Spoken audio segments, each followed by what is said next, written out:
evidence gathering mechanism එකක්. ඒ කියන්නේ මේ යම්කිසි අපේ රටේ අපරාධයක් වුණා කියලා උපකල්පනය කරලා ඒකට අවශ්‍ය තොරතුරු එක්කහු කිරීමේ යාන්ත්‍රණයක් ගැන අපි කිසිම අවස්ථාවක කිසිසේත්ම එවැනි මේ පිටින් බාහිරව ගේන මෙකැනිසම් එකකට එහෙම නැත්නම් යාන්ත්‍රණයකට එකඟ නැහැ. මොකද ඒකට හේතුව තමයි ඒ වගේ යාන්ත්‍රණයක් එක්සත් ජාතීන්ගේ ප්‍රඥප්තියට විරුද්ධයි.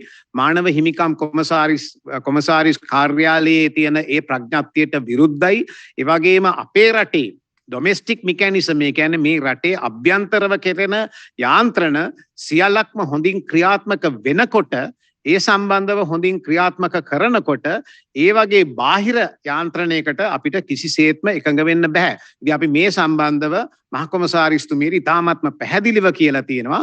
අපි සියලු දේවල් කරනවා අපේ රටේ සාමය වෙනුවෙන්. නමුත් මේ බාහිර යාන්ත්‍රණයට නම් අපිට කිසිසේත්ම එකඟ වෙන්න බෑයි කියලා. දැන් ඔබගේ මතකයේ 2015ට වගේ ගෙනිච්චොතින් එතෙන්දී අපි ජිනීවා වලට ගිහිල්ලා එකඟ වුණා බාහිර රටවල ඒ කියන්නේ විදේශ රටවල නීති පිරිස් විදේශ රටවල නඩුකාරයෙන් මේ රටට ආවට කමක් නැහැ වගේ කියන අදහසක්.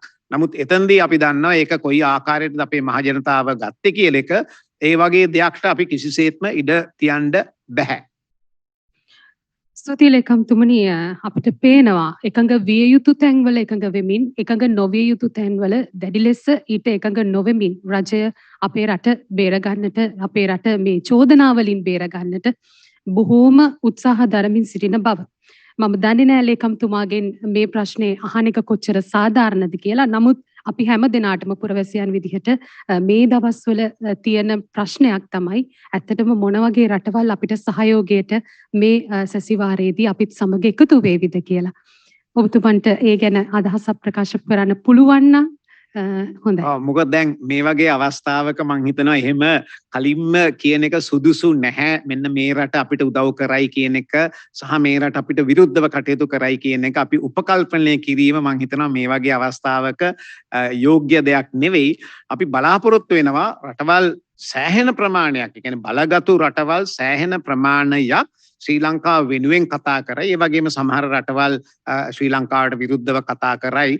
නමුත් දැන් මෙතනත් අපි දකිනවා වෙනසක්. මොකද මම හිතනවා අවුරුදු 5-6කට විතර කලින් ගත්තාම මේ මානව හිමිකම් සැසිවාරවලදී හුඟක් වෙලාවට උනේ බලගතු රටවල් එක්කහු වෙලා යෝජනාවක් ඉදිරිපත් කරලා ඒ යෝජනාවට ඡන්දෙ දීලා ජයග්‍රහණය කරලා එතනින් එහාට යනවා මිසක් ඒකට ප්‍රතිවිරුද්ධ මතයක් වැඩිය ගොඩනැගිච්ච බවක් අපි නම් දැක්කේ නෑ. නමුත් දැන් අපි වර්තමානයේ දකිනවා ඒ වගේ විශේෂයෙන්ම ඉතින් මෙතන අපිට පිළිගන්න වෙනවනේ දැන් මේ ශ්‍රී ලංකාවට විරුද්ධව චෝදනාවක් ගෙනල්ලා ඉන්නේ විශේෂයෙන්ම මේ බටහිර රටවල් සහ ඔවුන්ට හිතවාදී පිරිසක් පමණයි.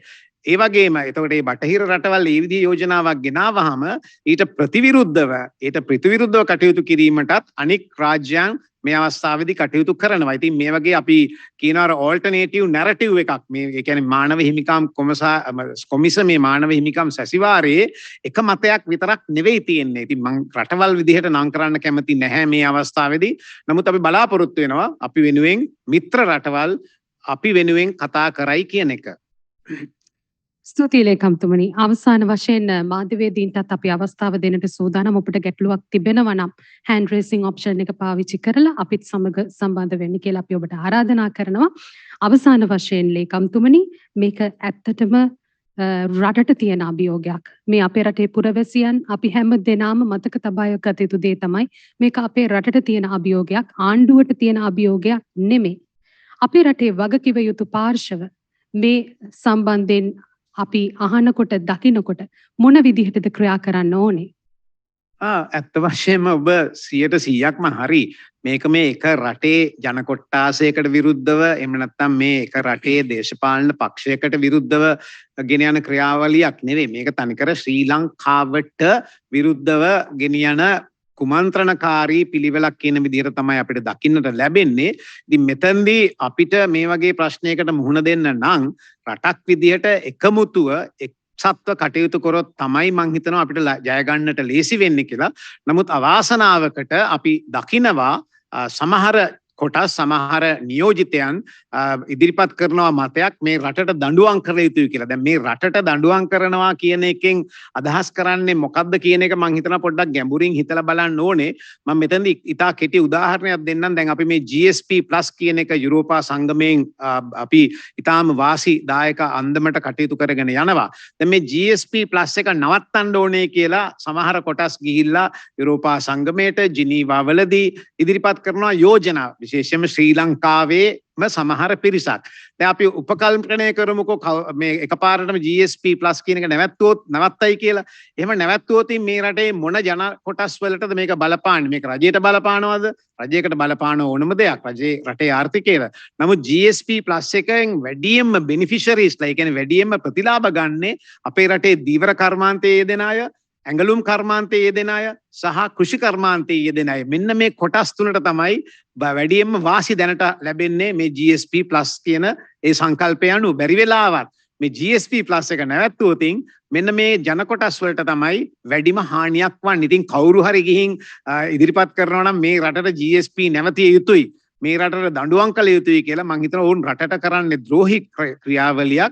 ඔවුන් රටට හැඟීමකින් කටයුතු කරන පිරිස් නෙවෙයි. ඔවුන්ට ඕනේ යම්කිසි හේතුවක් නිසා, කෙනෙක්ගේ බලපෑම නිසා වෙන්න පුළුවන්, මුදල් නිසා වෙන්න පුළුවන්, මොනවා හරි මතයක් මේ රට විරුද්ධව හැඬ නැගීම තමයි ඔවුන්ට අවශ්‍ය. ඒ වගේ මට තව එක උදාහරණයක් කියන්න අවස්ථාව දෙන්න. දැන් මේ අපේ තියෙනවා Prevention of Terrorism Act කියලා. ඒ කියන්නේ ත්‍රස්තවාදීන් මැඩ පැවැත්මේ පනත. මේක 1979 අරන් ආවේ తాවකාලික පනතක් විදියට.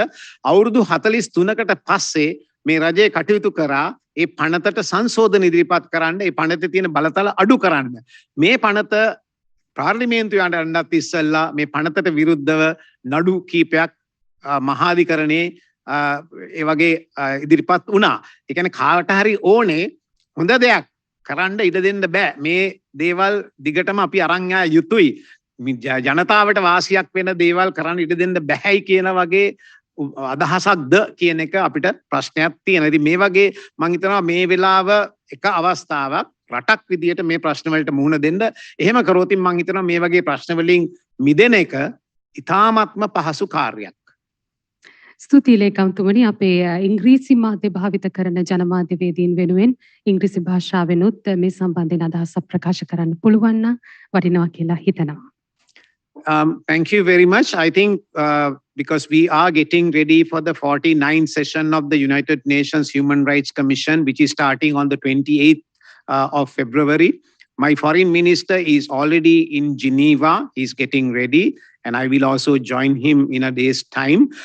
This time we have really prepared very well, and we know only there will be a written submission in the Human Rights Commission this time. So the High Commissioner has prepared a draft response or a draft report, and then they have actually shared it with us, and we have given our observation. We have given our observations on the inaccuracy of some of the data contained in her report. And above all, this report is actually addressing or asking questions purely internal domestic political nature of an independent country. So we have categorically said that it is not right to ask this question. Yes, if there are issues regarding human rights, we are ready to face them. We are ready to address them. We are committed to find solutions to these residual issues coming from a long drawn out conflict. Now, I also want to say Sri Lanka is a victim of terror twice in the recent history. First one was the nearly 3-decade-old conflict with the violent armed conflict with the LTTE, and the second one was the Easter bombing in 2019. So Sri Lanka was clearly a victim of terror. We have not supported terrorism at all. Now, a victim of terror is now taken to task by the international community or international institution. We feel it is totally unfair because the people who actually carried out these dastardly crimes are scot-free. They are not there. They are not even asked any question. But the government who actually try to protect the lives of people is now taken to task. So this is the dichotomy that we are facing right now. We feel it is very unfair. We feel that Sri Lanka does not deserve the attention of the United Nations Human Rights Commission. And we feel that Sri Lanka does not deserve to be accused. And we feel this is highly disproportionate. That, and also we must say that human rights must be looked at not as directed towards an individual country. At least the comparison must be made in the region. In that sense, I can say very proudly, Sri Lanka is the most peaceful country and upholding human rights in this whole region. When you compare with other countries, Sri Lanka has done extremely well. And right now, the effort or the policy of the government is to find solutions to the residual questions coming out of the long drawn out conflict in a tangible, measurable, and verifiable manner, so that we are not only giving pledges to the international community saying we will do it, we are telling we have done it. We have done amendment to the PTA, we have released 81 long-term detainees who were kept under the PTA, and we have released 92.4% of the land occupied by the armed forces at the end of the war. These are tangible, measurable, verifiable results. So this is what we are doing. And I'm so happy to say that the Foreign Ministry, Justice Ministry, Ministry of Defense, Attorney General's Department, these four institutions, together with all the other the institutions, are working day and night in order to find solutions to these long drawn out issues that are affecting the peace and the stability of the country. ස්තුතියි ලේකම්තුමනි අපි මාධ්‍යවේදීන්ට අවස්ථාව ලබා දෙන්නට සූදානම් වෙන්නේ ප්‍රථමයෙන්ම ලහිරු 12 වල රැඳිලා ඉන්න ඔබේ ප්‍රශ්නය යොමු කරන්න ලේකම්තුමන්ට. Yes, 2017 දී ජනාධිපති ට්‍රම්ප් ඇමරිකානු ජනාධිපති ට්‍රම්ප් Human Rights Council එකෙන් US withdraw කරා. ඒ වුණාට දැන් ලංකාවට අලුතෙන් පත්වෙච්චි ඇමරිකානු තානාපතිනිය ජූලි චං ප්‍රකාශ කරලා තියෙනවා එක්සත් ජනපදයේ නැවත මානව හිමිකම් කොමිසමට සම්බන්ධ වෙලා තියෙනවා කියලා. ඒ වගේම ලංකාව සම්බන්ධයේ විශේෂ අවධානයක් මානව හිමිකම් සංහිඳියා වැඩපිළිවෙල පිළිබඳව වගවීම සම්බන්ධයෙන් ශ්‍රී ලංකා රජයට බලපෑම් කරනවා කියලා ඒ ප්‍රකාශ කරලා තියෙනවා. ඊට අමතරව දැන් අපිට ළඟදී අපිට දැනුවත් වුණා ජනමාධ්‍යවේදීන්ට ප්‍රහාර එල්ල වුණා මේක තියෙන්න ටිකක් ලඟ වෙලා. ඒ වගේම PTA එක රිපීල් කරන්න කියලා ගොඩක් වොයිසස් ආවා මේ සෝෂල් මීඩියා වල ඒ වගේම මාධ්‍යවල. ඉතින් ඇමරිකා එක්සත් ජනපදයේ නැවත එක්වීමත් සමග ලංකාවට වෙන බලපෑම සහ ඒ සඳහා ලංකාවෙන් ලබා දෙන ප්‍රතිචාරය කියන්නේ ශ්‍රී ලංකාව ඒකටත් සැරසිලා තියෙනවද ඒ කොහොමද? මම හිතනවා ලහිරු රජයක් කිසිම රජයක් මම කැමති නෑ මේ අවස්ථාවේදී එක රජයක් ගැන කතා කරන්නට. මම සමස්තයක් වශයෙන් කියනවා නම් කිසිම රජයක් මේ රජයට බලපෑම් කළ යුතු නැහැ දේවල් කරන්න. ඔවුන් කළ යුත්තේ අපි මේ කරගෙන යන හොඳ දේවල් පිළි අරගෙන ඒකට සහයෝගය දීමක්. එතනදි තමයි අපිට මේ ප්‍රශ්නවලට නිමාවක් දකින්නට පුළුවන්. ඉතින් ඒක නිසා මම අර මුලින් කිව්වා වගේ එක රටක් ගැන කතා කරන්නට කැමති නැහැ. ඉතින් නමුත් අපි කියන්නේ එකයි අපි මේ දේවල් කරනවා. මේ අපේ රටේ ඊටාම කුරීරු යුද්ධයක් තිබිච්ච රටක්. වසර 30ක් පොඩි කාලයක් නෙවෙයි අවුරුදු 30ක් පමණ යුද්ධයක් තිබිච්ච රටක්. ඔන්න මම මෙතනදි තව උදාහරණයක් දෙන්නම් ආසන්න වශයෙන්. මේ 1978 විතර ඉඳන් පටන් ගත්තම 2009 වෙනකන් මාසෙකට මේ රටේ ජීවිත 250ක් විතර අහිමි වුණා. ත්‍රස්තවාදීන් හමුදාවෙන් සිංහල, දෙමළ, මුස්ලිම්, බර්ගර් සියලුම ජන කොට්ටාශ වලට අයත් ජීවිත 250ක් පමණ මාසයකට මේ රටට අහිමි වුණා. නමුත් 2009 මැයි 19 වෙනිදාන් පස්සේ අද වෙනකන් ඊස්ට් බොමින් හැරුණාම ඒ අහිමි වෙච්ච ගණන බිඳුවයි.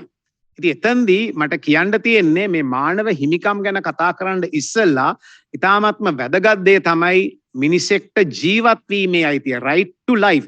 දැන් මේ අපිට චෝදනා කරන රටවල් වල ක්‍රියාකලාපේ බැලුවාම ඔවුන්ගේ පහුගිය දශක දෙක පමණ කාලය තුල ඔවුන්ගේ ක්‍රියාකාරකම් බැලුවාම අපිට උදාහරණ ගොඩක් ගන්න පුළුවන්.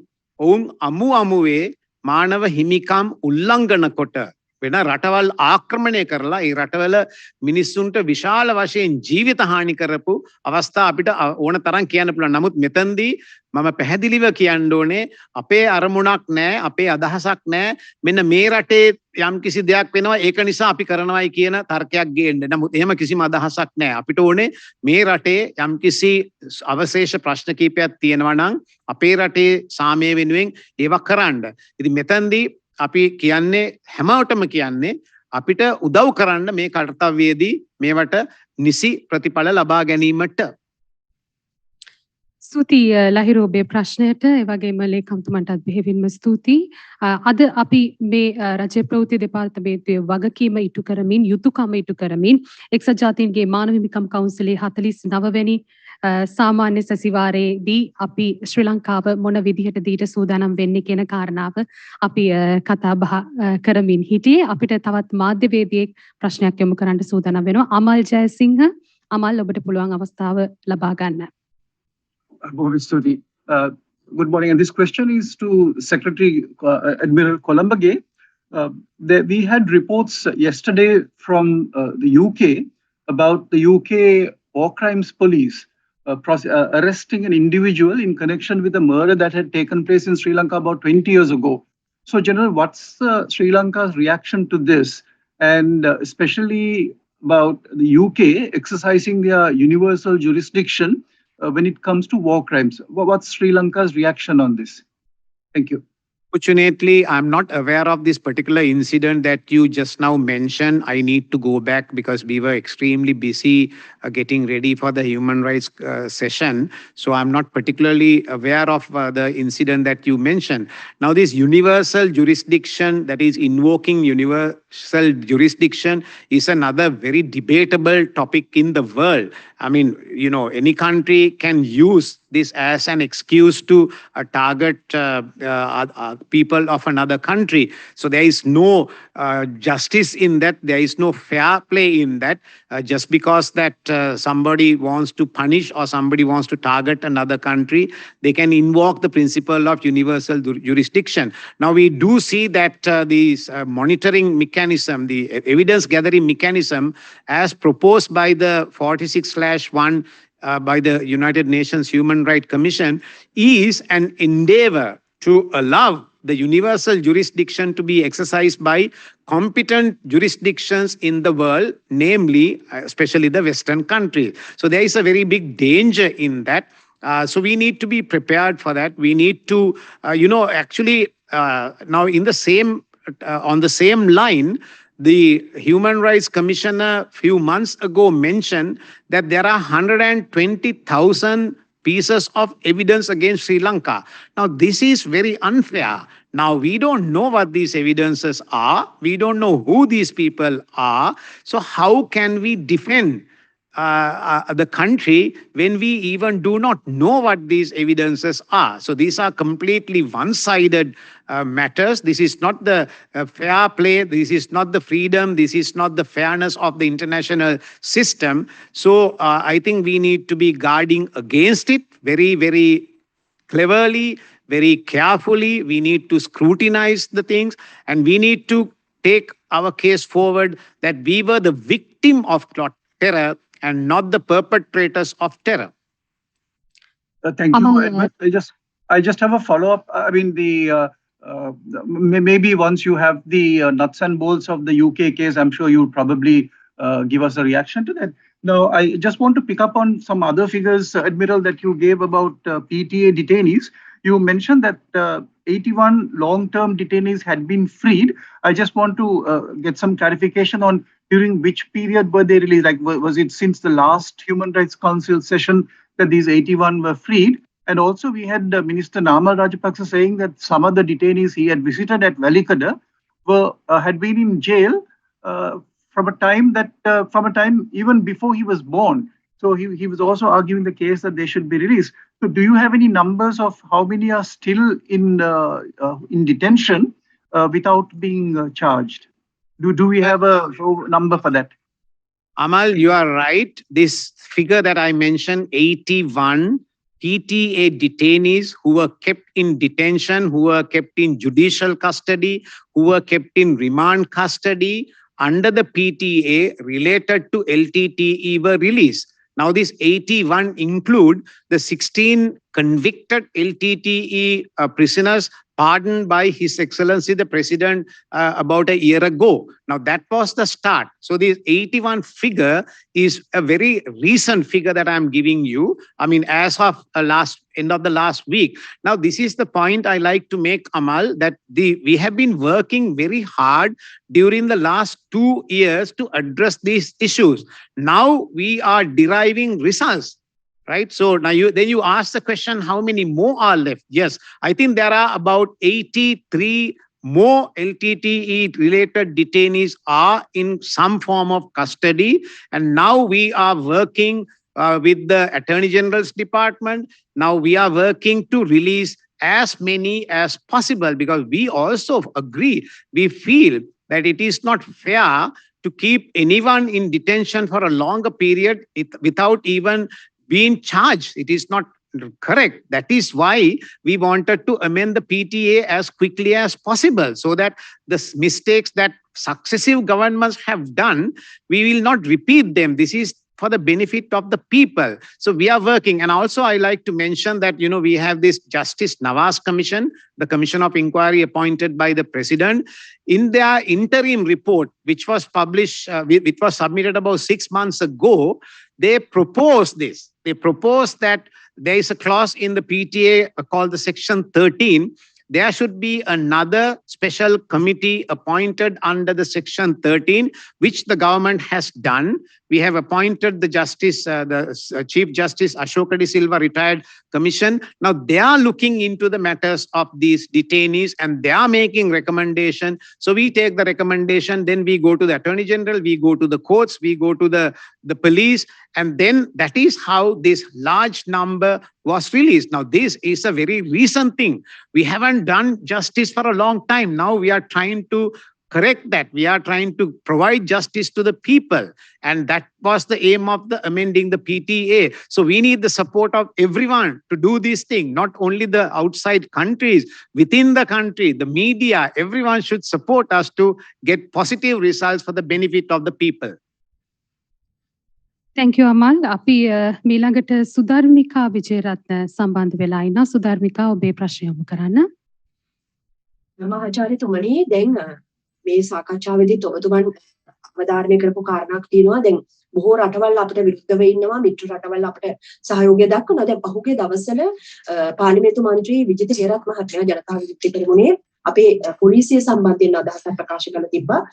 විදේශ මාධ්‍යයකදී විදේශයකදී ඔහු සඳහන් කරේ සිංහල බෞද්ධ කෙනෙකු හමු වුණොත් පොලිසියට යම්කිසි අවස්ථාවක ඔහුම නිදහස් කරනවා, නමුත් මුස්ලිම් හෝ දෙමළ ජාතිකයෙක් හමු වුණොත් අත්අඩංගුවට ගන්නවා කියලා. මේක බොහෝ වෙලාවට විදේශ මාධ්‍යවලත් මේක ප්‍රචාරය වුණා.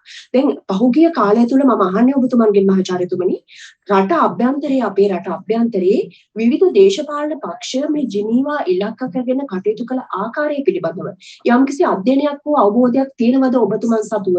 මම කැමතියි ඒකට පිළිතුරක් දෙන්න ඕන ඔබතුමා.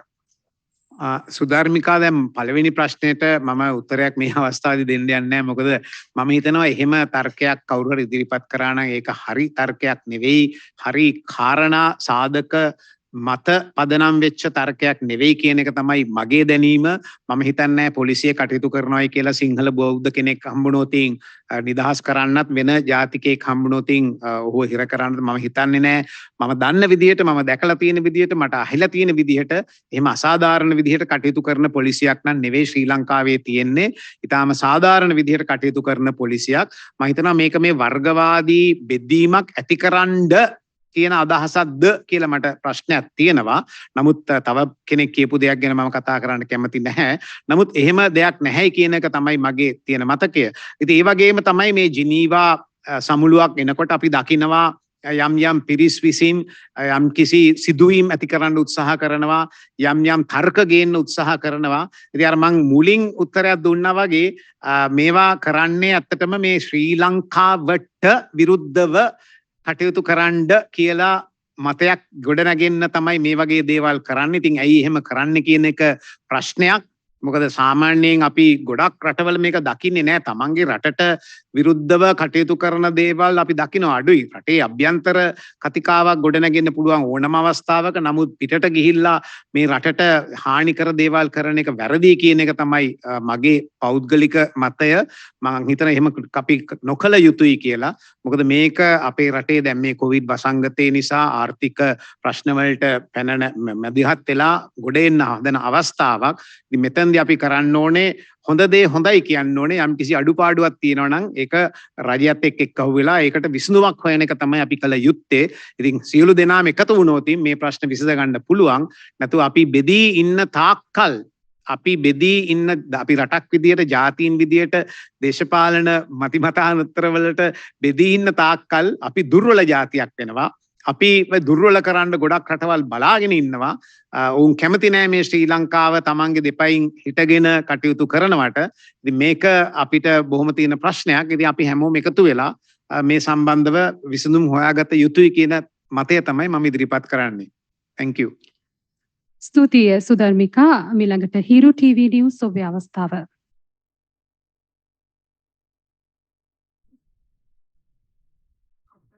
ස්තුතියි ලේකම්තුමනි.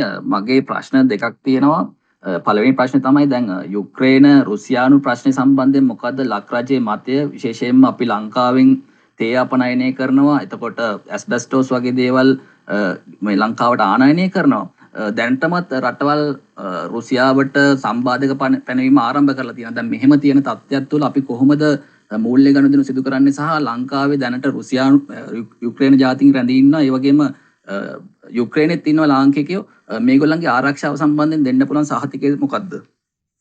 මම හිතනවා දැන් අත් වශයෙන් මම අද මේ සාකච්ඡාවට පැමිණියේ මානව හිමිකම් කොමිසම ගැන කතා කරන්නට. නමුත් ඔබ ප්‍රශ්නය ඇහුව නිසා මම කෙටියෙන් උත්තරයක් දෙන්නම්. පළවෙනි ප්‍රශ්නේ තමයි ලංකාව දැනට නිරීක්ෂණය කරගෙන ඉන්නවා මොකද්ද මෙතන වෙන්නේ කියලා.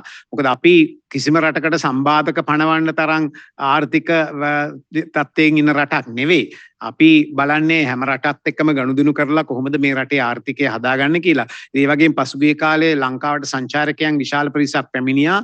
ඔවුන්ගෙන් විශාල වශයෙන්ම ප්‍රධාන වශයෙන් සංචාරකයන් පැමිණියේ රුසියාවෙන් සහ යුක්‍රේන වලින්. ඉතින් එතෙන්දී අපිට ලොකු බලපෑමක් ඇති වෙනවා. ඒ වගේම දැන් ඊයේ අපි දන්නවා මේ අන්තර්ජාතික වෙළඳපොලේ බොරතෙල් බැරලයක මිල ඩොලර් 100 පැන්නයි. මේක පහුගිය වසර 10කට විතර පස්සේ තමයි මේ වගේ ඉහළ අගයක් ගත්තේ. ඉතින් මේකෙනුත් අපි වගේ කුඩා ආර්ථිකයට ප්‍රධාන ලොකු බලපෑමක් ඇති වෙනවා. ඉතින් මෙතෙන්දී අපි බලාගෙන ඉන්නවා මොකද්ද වෙන්නේ කියලා. නමුත් දැන් මේ ඔබ ඇහුවා යුක්‍රේනයේ ශ්‍රී ලාංකිකයන් ඉතා සුළු පිරිසක් ඉන්නේ. අපි කලින් ඔවුන්ට දැනුම් දුන්නා ඔවුන්ට අයින් වෙන්න කියලා. එතෙන්දී කීප දෙනෙක් අයින් වුණා.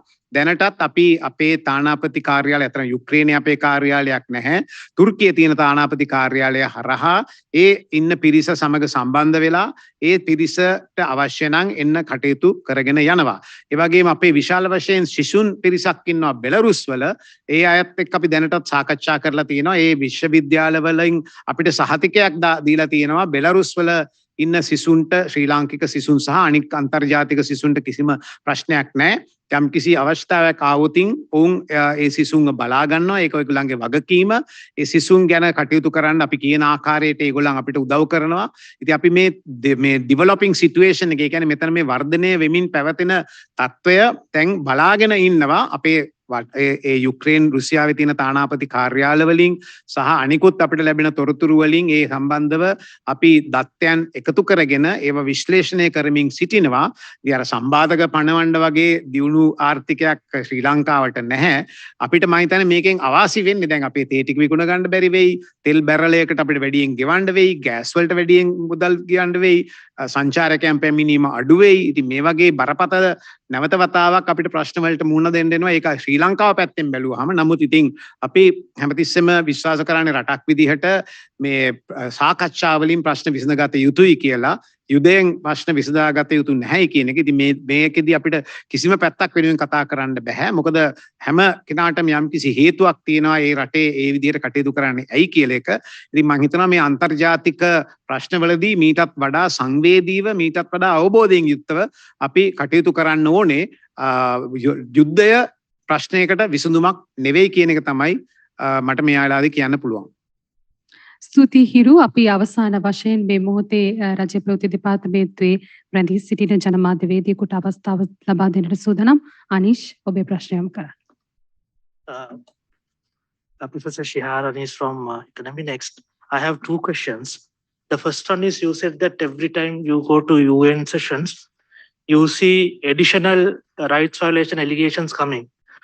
What are the allegations you expect this year? Right, additional, I mean, apart from the war crimes and the other issues. The second one is the GSP plus withdrawal is coming up in April. You were involved in the discussion for a long time last year, and there will be a direct impact from the UN session to EU's decision on the GSP plus. What do you gather on that? Yeah, I think answer to the first question is now, say, for example, Sri Lanka is discussing about a new constitution. Now, this new constitution is in draft stage and it is not yet been made public. It has not been submitted to the parliament. Now, the Human Rights Commissioner is asking about our constitution, right? So this is a new thing.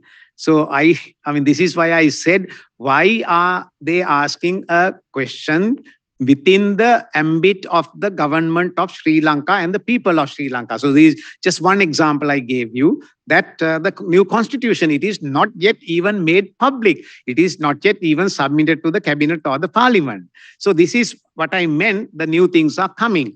And then you ask whether there will be a direct, of course, we have been doing a lot of negotiations with the European Commission because the GSP plus, there is a threat.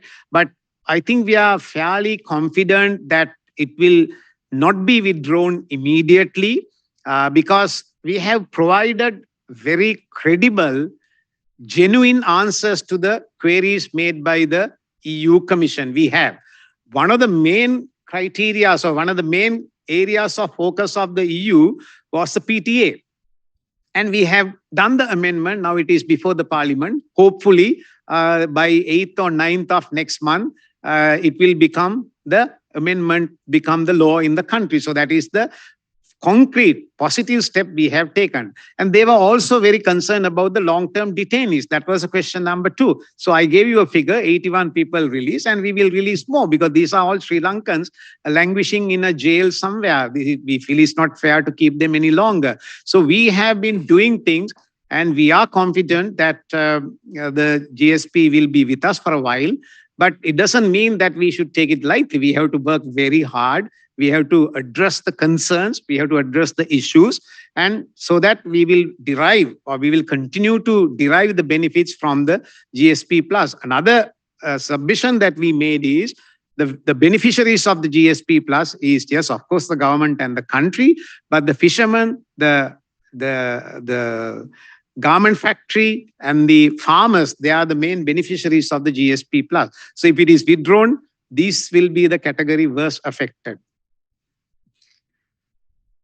ස්තුති අනීෂ් අපි දැන් මේ ප්‍රවෘත්ති සාකච්ඡාව අවසන් කරන්නටයි සූදානම් වුණේ. නමුත් අමල්ට තවත් ප්‍රශ්නයක් තිබෙන බව අපිට පේනවා.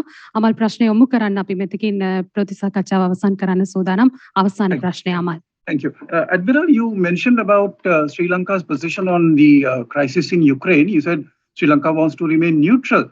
But what are your thoughts on the justification for Russia to take action is actually recognizing two regions of Ukraine, Donetsk and Luhansk, as separate states. So if that were to happen in Sri Lanka and somebody were to recognize, say, for example, a northern or eastern region as a separate state, isn't that a bit of a slippery slope for Sri Lanka? Amal, I am sorry, I did not come here to talk about Ukraine. If I want to talk about the Ukraine, the history and what has happened during the last 10 years, the Crimea issue, and then it's a very, very long story. So they are here. I mean, basically, if someone is invading another country, principally it is wrong, but it doesn't mean that we can just simply say it is right or wrong. We need to really find. Now at the same time, Russia is also feeling insecure when the NATO expansion is coming to the doorsteps. missiles, radar systems are being installed around them, they also feel insecure. Now, this is the insecurity of one country leading to the insecurity of a region. So this is actually, that is why I said the world should have handled this issue more carefully, more differently, without allowing it to escalate into this situation. And I think it is, well, you drew a parallel to the north and east of Sri Lanka. I think it's completely a different parallel. It is, there are no resemblances because Sri Lanka is one small country, but historically, this region has been changing hands in power from kings to the Tsars and to the USSR. So it's a very complicated matter. But honestly, I did not come here to talk about that. What I meant is, I did not even say we are maintaining a neutral position and let them fight. No, not that. What I said is we are monitoring because without knowing the situation, without knowing what is the reason, without knowing the progress, we can't do things. So we have to wait and see. And also we have to see whether we are going to respond as a region, whether we are going to respond as SARC, whether we are going to respond as BIMSTEC, or whether we are going to respond individually to this situation. So all these things are factors. We are very concerned about the impact on our economy. So we are monitoring the situation. ස්තුතියි අමල් ස්තුතියි ලේකම්තුමනි එක්සත් ජාතීන්ගේ මානව හිමිකම් කවුන්සිලේ 49 වෙනි සාමාන්‍ය සැසිවාරය පෙබරවාරි 28 වෙනිදා ආරම්භ වෙනවා අප්‍රේල් මාසයේ පළමු වරදා දක්වා ජිනීවා මූලස්ථානයේදී පැවැත්වීමට නියමිතයි අපිට තිබෙන තත්ත්වය මොකක්ද ශ්‍රී ලංකාව සම්බන්ධයෙන් මෙතනදී මොන වගේ ස්ථාවරයක් ගනීද එහෙමත් නැත්නම් කවුරු අපිට සහයෝගය දෙයිද මේ වගේ ප්‍රශ්න ගොඩක් එක්ක හිටපු අපිට අද විදේශ අමාත්‍යාංශයේ ලේකම් අද්මිරාල් මහාචාර්ය ජයනාත් කොළඹගේ මැතිතුමන් මේ සහභාගී වුණු ප්‍රවෘත්ති සාකච්ඡාවෙන් ගොඩක් දේවල් දැනගන්නට ලැබුණා. අපි බෙහෙවින්ම ස්තුතිවන්ත වෙනවා විදේශ අමාත්‍යාංශයේ ලේකම් අද්මිරාල් මහාචාර්ය ජයනාත් කොළඹගේ මැතිතුමන්ට ඉතාම කාර්යබහුල අවස්ථාවක ප්‍රවෘත්ති අධ්‍යක්ෂ ජෙනරාල් මොහන් සමරනායක මැතිතුමන්ගේ ආරාධනය පිළිගෙන අද ජනමාධ්‍යවේදීන් දැනුවත් කරන්න රටේ ජනතාව දැනුවත් කරන්නට මේ ප්‍රවෘත්ති සාකච්ඡාවට සහභාගී වීම පිළිබඳව අපි දන්නවා ඔබතුමනුත් ජිනීවා බලා පිටත් යන නියමිතයි එවැනි මොහොතක පවා රටේ ජනතාව දැනුවත් කරන්නට පැමිණීම ඉතාම අගය කොට සලකනවා. එසේනම් අපි ඔබව දිගින් දිගටම මේ කවුන්සිලේ මේ සැසිවාර පිළිබඳව දැනුවත් කරන්නටත් සූදානම්ව සිටින බව මතක් කරමින් ප්‍රවෘත්ති සාකච්ඡාව නිමවටපත් කරනවා. සියලු දෙනාටම සුබ දවසක්.